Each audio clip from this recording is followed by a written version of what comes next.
Hello বন্ধুরা, সবাইকে আমার চ্যানেলে স্বাগতম। আজকে আমি পিৎজা রেসিপিটা শেয়ার করব। তো তার জন্য আমি মুরগির বুকের মাংসটা এখানে ফ্রিজে ছিল, আমি ভিজিয়ে রেখেছি, এটা দিয়ে রান্না করব। এদিকে টমেটো কুচি, গাজর কুচি, পেঁয়াজ কুচি, কাঁচা লঙ্কা কুচি করে রেখেছি। 1 চামচ ইস্ট দিয়ে আমি ময়দাটা মেখে রেখেছিলাম, এটা ফুলে পড়েছে। এখন এটাকে আমি আরও ভালো করে মেখে নেব।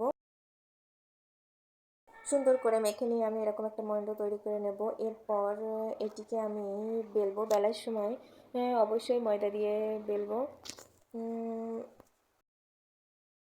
এই রুটিটা বেলা খুবই ঝামেলার, কোনোভাবে যতই আমি বেলি না কেন আবার যেন কুঁচকে চলে আসে।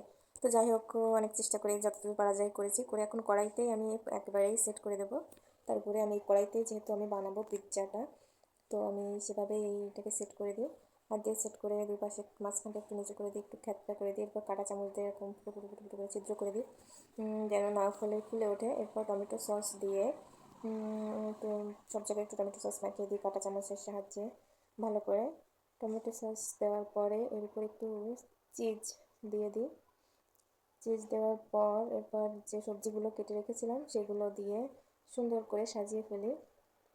সবগুলো সবজি দিয়ে সাজানো হয়ে গেলে এরপর যে চিকেনটা আমি রেখেছিলাম, এটা আমি সিদ্ধ করে ভেজে রেখেছিলাম, তো সেই মশলা দিয়ে ভেজে রেখেছিলাম সেটা দিয়েছি।